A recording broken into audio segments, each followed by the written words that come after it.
એ તમને ગુલામણીઓ બનાવ્યું કેમ તમે એને પોઠિયા બનાવી દીધા. હવે એમાં વધતું તો ગમે તે હોય તો મને ખબર નહીં, તમારે સમજી લેવાનું કે ગુલામણીઓ બનાવ્યું એ વધી ગયા કે પોઠિયા બનાવી દીધા એ વધી ગયા. એ તમારામાં થોડું કોણ વધુ છે. છોડો છોડો, દુઃખ છે, એ પશુ વિચાર છે, છોડો. આ દેશને દેવોનો દેશ કે છે. દેવ કોઈ અધર નથી. વધારે શું બોલો, આ દેશને દેવોનો દેશ કીધો છે. કેમ કે આ દેશમાં દેવી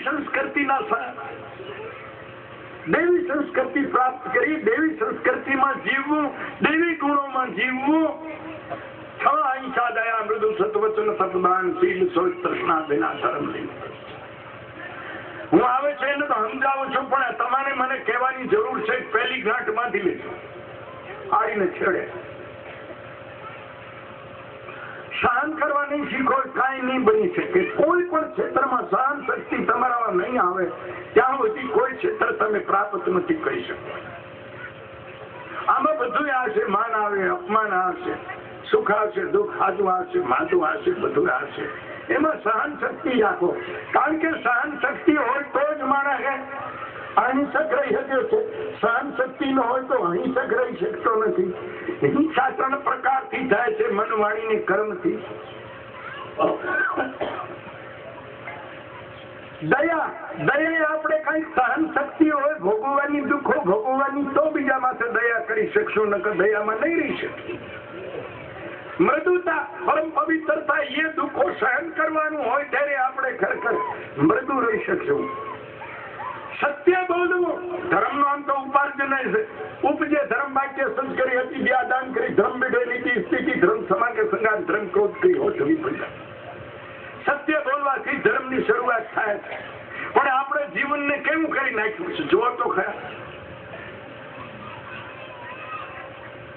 મને એક વખત ક્યારે કેવો પ્રસંગ કર્યો કે મને કે અમારે તો વેપારનો ધંધો રહ્યો, અમારે હીરાનો ધંધો રહ્યો, એટલે અમારે તો ખોટું ન બોલી તો હાલે નહીં. હવે ક્યાં આ વિદેશીઓનો કેલો કે નહીં. અમારે એક મહેરાજ શેઠ હતા, એનો એક જ ભાવ. એ બોલે પછી બીજી વાર લેવો હોય તો લેવો, પણ અહીંયા ઓલા ખોટા ને ઘરે હોય તો અહીંયા 400 ખરેખર ગ્રાહકો કયો વધારે કમાય. ખોટું બોલ્યા છે મળ્યું. અરે એ તો આ ગંદા મને એક નક્કી કરી લીધું. સત્યનું કોઈ પ્રભાવે નહીં હોય, સત્યમાં કોઈ શક્તિ નહીં હોય. આ કેમ માની લીધું? એમ આ માનવું કેમ? આપણને એનું ગણિત નથી આવડતું. એટલે આપણને એમ થયું કે આજ હું જૂઠ બોલ્યો તો મને 500-5000 રૂપિયા મળ્યા.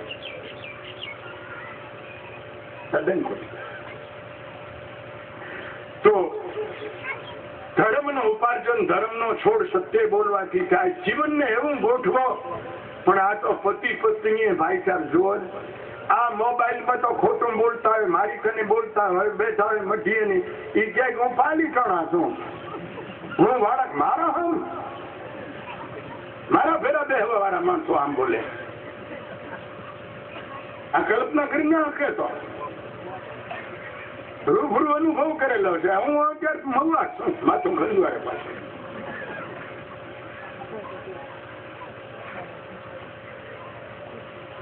તમે તો એવું તો નહીં કરતા હો કઈ, પણ જ્યાં સુધી સમર્પણ નહીં થાવ તો ક્યારેક એવું કરશો. એક નહીં ફરો ત્યાં સુધી એવું કઈક કરશો. ટાઈમ કેટલો છે આપણી પાસે? ક્યાં ગયા છે એમ છે ઉપર? ટાઈમ કેટલો છે આપણી પાસે? મને જરાક જવાબ દો.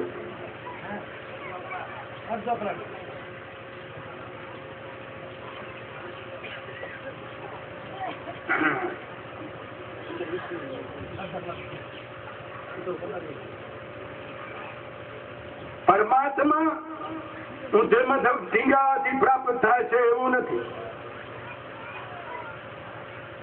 ગુફામાં ગીરી ગયાથી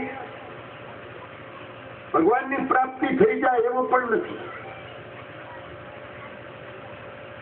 કે 24 કલાક આમ ઠૂઠું થઈને બેઠા હોય તો પ્રાપ્ત થઈ જાય છે એવું પણ નથી.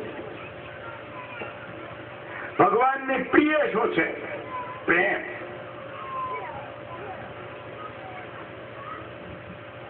પ્રસન્ન જરૂર ઉત્પન્ન થાય. પ્રભુ પ્રાપ્તિ કરવી છે તો વિશ્વાસ કરવો પડશે ભગવાન ઉપર.